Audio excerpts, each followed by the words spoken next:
different recordings, and you'll have to answer questions on what you hear. There will be time for you to read the instructions and questions, and you'll have a chance to check your work. All the recordings will be played once only. The test is in 4 sections. At the end of the test, you will be given 10 minutes to transfer your answers to an answer sheet. Now turn to Section 1. Section 1. You will hear a man telephoning a library to find out about joining. First, you have some time to look at questions 1 to 5.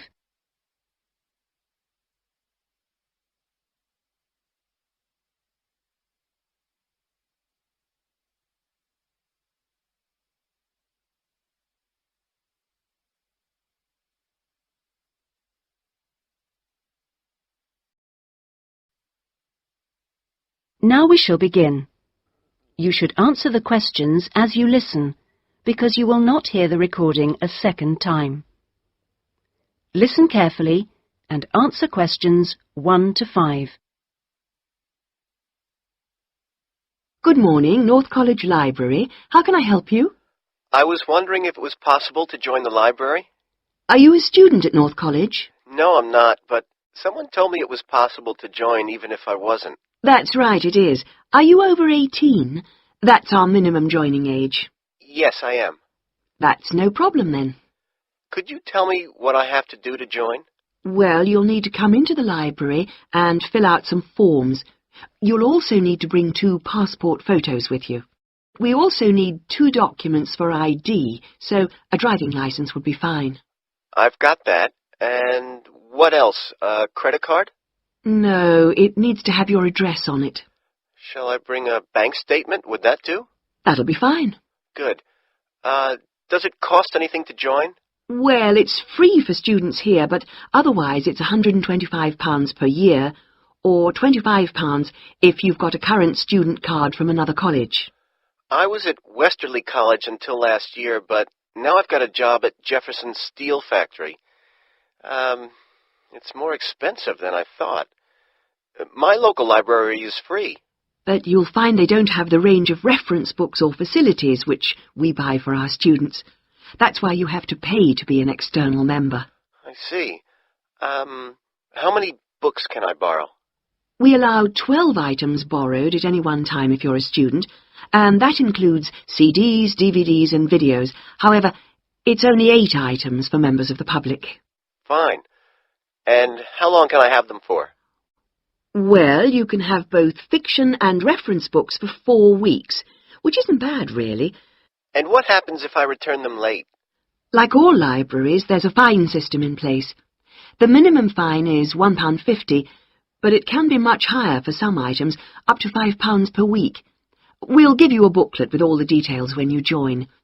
You can always renew items, if they're not required by anyone else, by telephoning or logging onto our website. Before you hear the rest of the telephone call, you have some time to look at questions 6 to 10.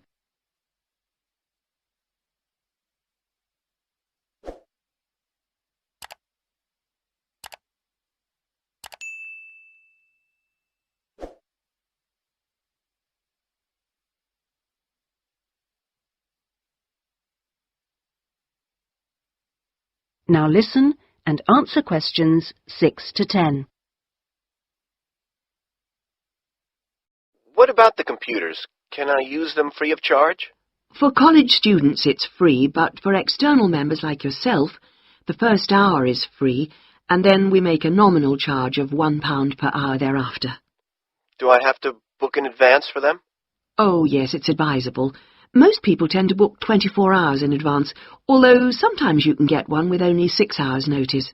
However, the earliest you can book a computer is 48 hours before you need it, and you can only book 1 hour at a time.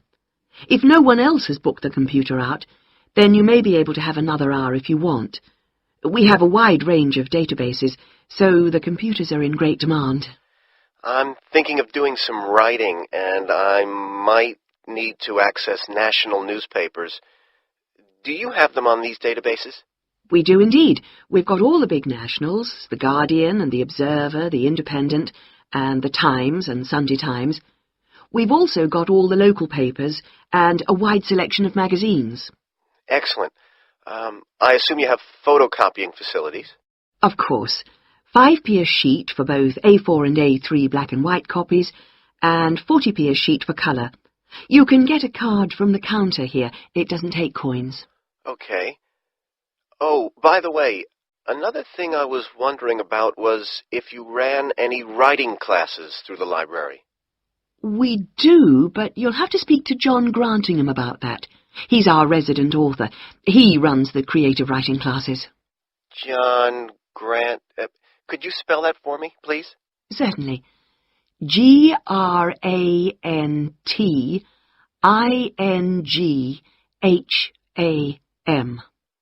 Are the classes here at the library? Yes, he's here on Thursday evenings. Oh, no, sorry, Friday. He's just changed it. You can contact him by emailing the library. Okay. Right. Well, that's about all I need to know. Thank you. I'll be along later this week to join. Thanks. Bye. That is the end of section 1. You now have half a minute to check your answers.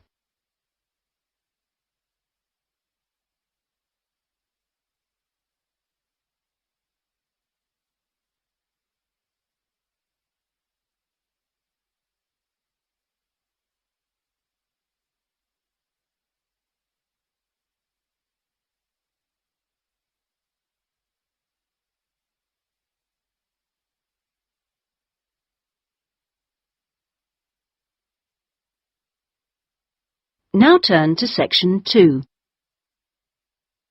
Section 2. You will hear a man called Dan Pearman talking on the radio about Pedal Power, a UK charity which sends bicycles to people in developing countries. First, you have some time to look at questions 11 to 15.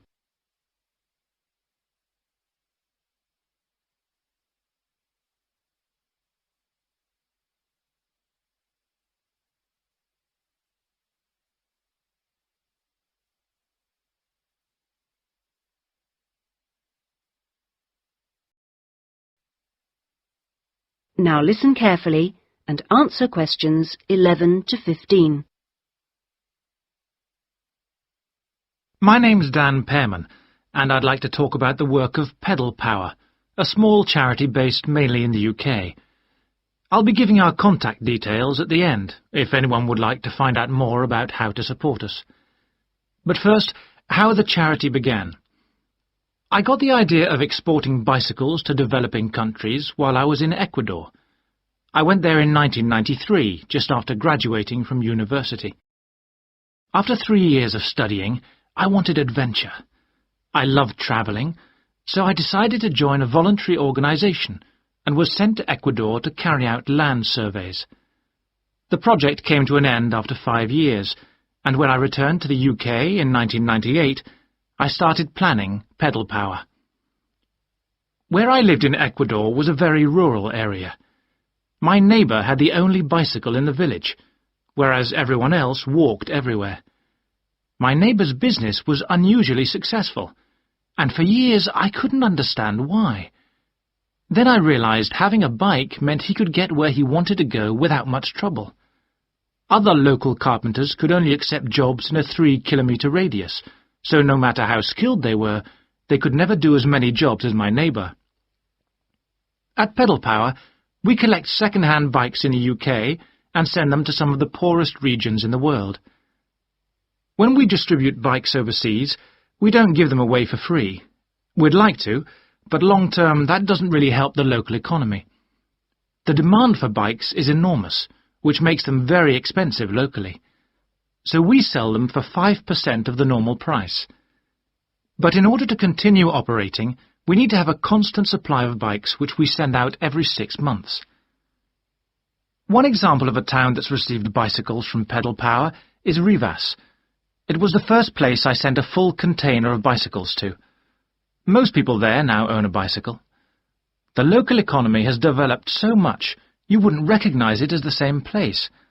In fact, there are more bikes than on the streets of Amsterdam, if you've ever been there. But Pedal Power still needs your help. You may have read about some of our recent problems in the British media. In August 2000, we simply ran out of money. We had containers of bikes ready to send, but no money to pay the bills. It was a terrible situation. We managed to ensure the bikes went out on time, but the other problems carried on for several months. Before you hear the rest of the talk, you have some time to look at questions 16 to 20.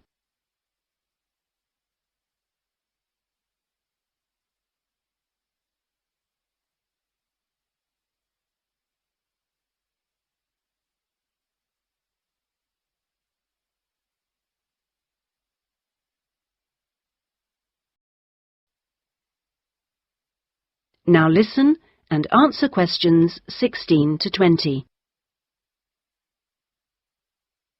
Fortunately, in October 2001, we won an Enterprise Award, which helped us enormously. We invested 15 of the £75,000 prize money to help secure our future. Winning the award helped raise our profile, and the money enabled us to pay all our shipping costs, which represent our greatest expense. Pedal Power changes lives. When someone gets a bicycle from us, they see a 14% increase in their income. We're currently looking to invest in computers so that our office staff can do an even better job. Because of our work, people in a number of countries now have a better standard of living. So far, we've provided 46,000 people with bikes. But we'd like to send more, at least 50,000 by the end of the year.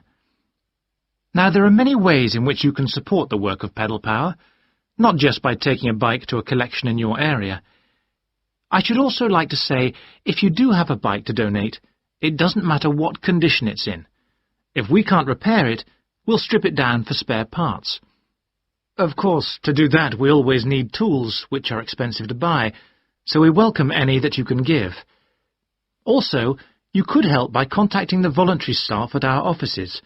They'll be able to suggest activities you could organise to bring in funds for us. People do all kinds of things, including, of course, sponsored bike rides.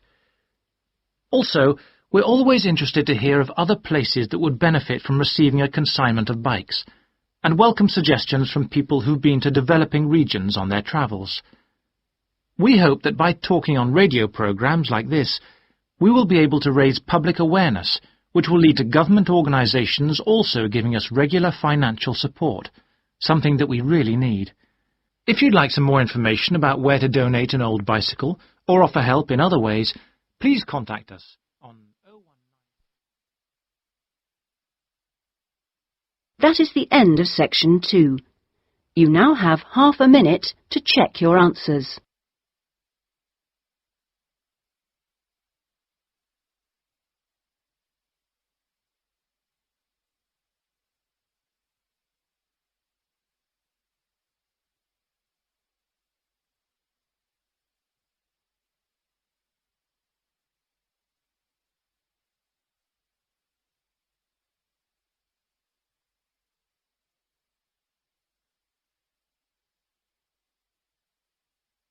Now turn to section 3.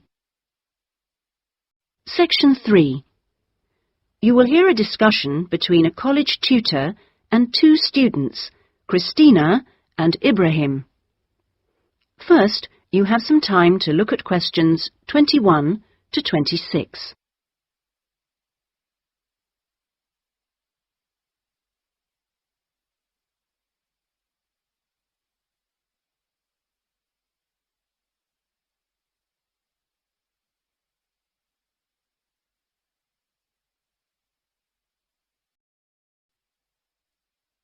Now listen carefully and answer questions 21 to 26. First of all, I'd just like to say, Christina and Ibrahim, that I really enjoyed watching your video about student life last week. And I could see that the rest of the group did too. You did really well, and I hope that you got a lot out of it. I'd like to use this tutorial as a feedback session where you reflect on the experience of doing the project. So, Christina, I was wondering, what did you enjoy most about making the video? I liked using the camera. Is it the first time you've operated one like that? Yes, it is. Well, the results were very good. Anything else? I also enjoyed visiting one of the British students we filmed. I'd never been inside a British home before. Okay, Christina, thanks. What about you, Ibrahim? What did you enjoy? Well, for me, it was a very good chance to get to know students who are on other courses, because everyone in our group is studying English, and we don't usually have much to do with the rest of the college. Yes, good. Do you think you'll maintain the contact now? Well, I hope so. I've invited 3 of them to have dinner with me next week. Great. If you haven't decided what to make yet, I can tell you they'll love trying Arab dishes. And, of course, it's good for your English, too. Christina, what did you find? What was the most useful aspect of the project from the point of view of the English practice?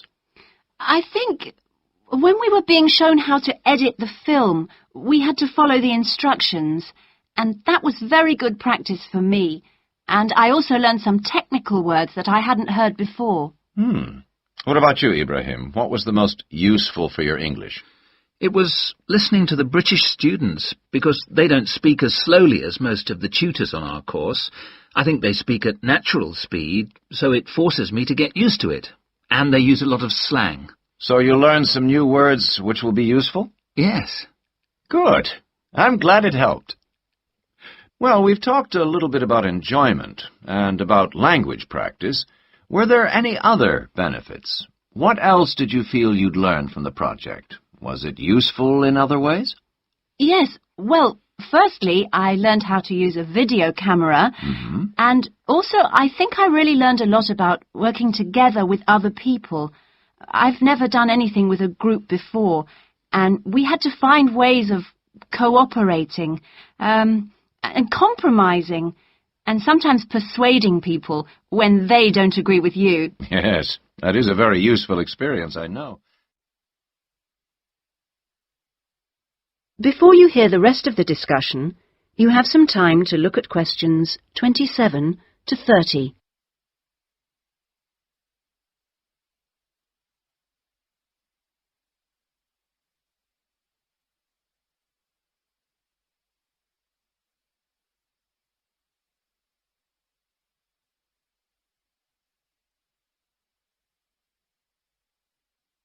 Now listen and answer questions 27 to 30. What about you, Ibrahim?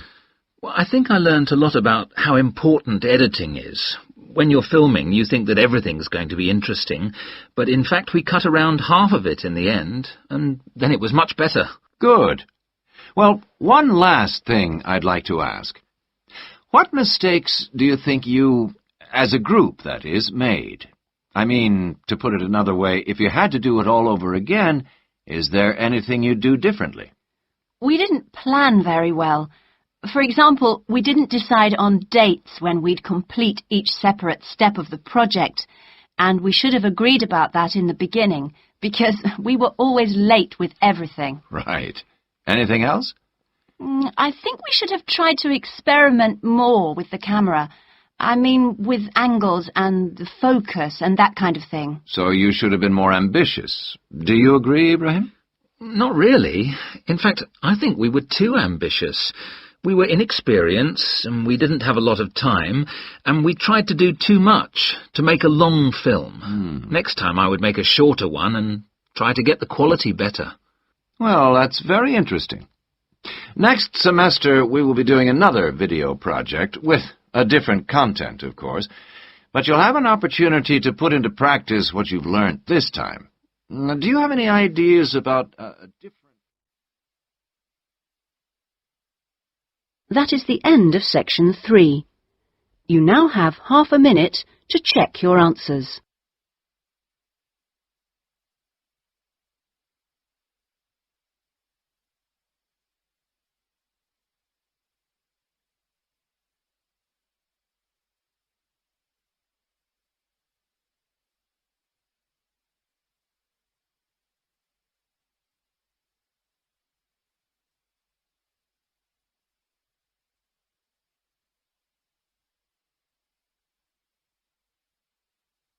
Now turn to Section 4. Section 4. You will hear a talk about scientific research in the continent of Antarctica. First, you have some time to look at questions 31 to 40.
Now listen carefully and answer questions 31 to 40. Tonight I'm going to talk to you about that remarkable continent, Antarctica. Remote, hostile, and at present uninhabited on a permanent basis. For early explorers, it was the ultimate survival contest. For researchers like me, it remains a place of great intellectual challenge, while for the modern tourist, it's simply a wilderness of great beauty. First, some facts and figures. Antarctica is a place of extremes, the highest, coldest, and windiest continent, and over 58 times the size of the UK. The ice cap contains almost 70% of the world's fresh water and 90% of its ice. But with very low snowfall, most of the continent technically falls unbelievably into the category of desert. Huge icebergs break off the continent each year, while in winter, half the surrounding ocean freezes over, which means its size almost doubles. Research and exploration has been going on in Antarctica for more than 200 years, and has involved scientists from many different countries who work together on research stations. Here, science and technical support have been integrated in a very cost-effective way.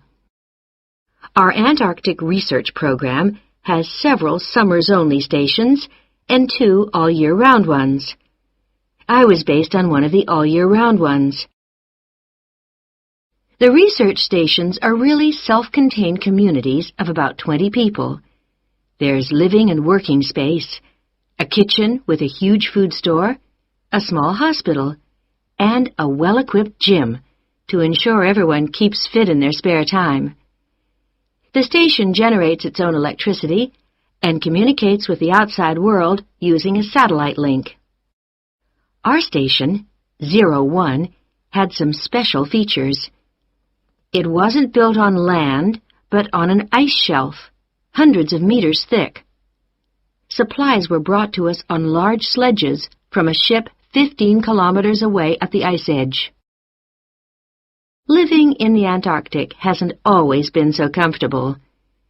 Snow buildups caused enormous problems for 4 previous stations on the same site, which were buried and finally crushed by the weight.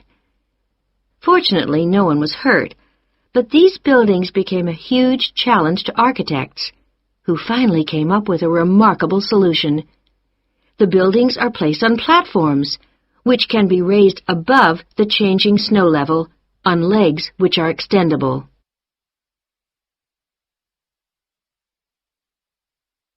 Food is one of the most important aspects of survival in a polar climate.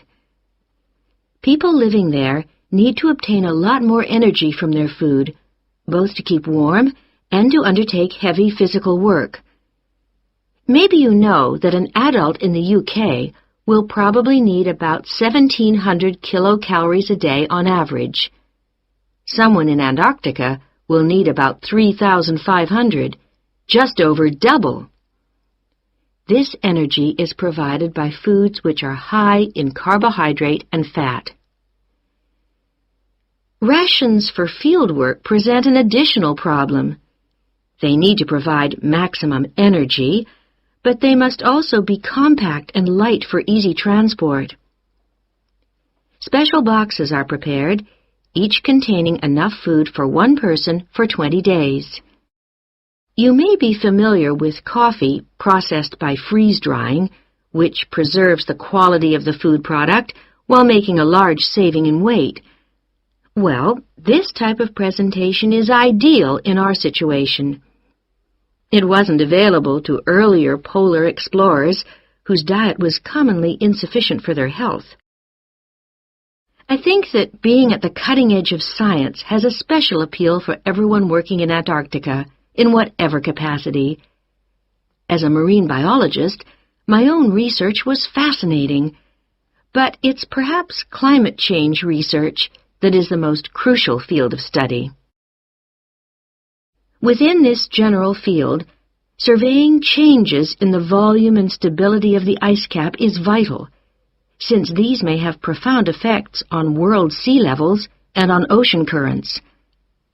A second important area is monitoring the size of the hole in the ozone layer above Antarctica, since this is an indicator of global ultraviolet radiation levels. Thirdly, bubbles in the ice sheet itself provide an index of pollution, because frozen inside them are samples of previous atmospheres over the past 500,000 years, and these provide us with evidence for the effects of such human activities as agriculture and industry. There are an increasing number of opportunities for young people to work for a period in Antarctica, not only as research assistants in projects like mine, but also in a wide range of junior administrative and technical positions, including vacancies for map makers. I hope that the insights I've provided will encourage you to take up these opportunities in this fascinating continent. That is the end of section 4. You now have half a minute to check your answers.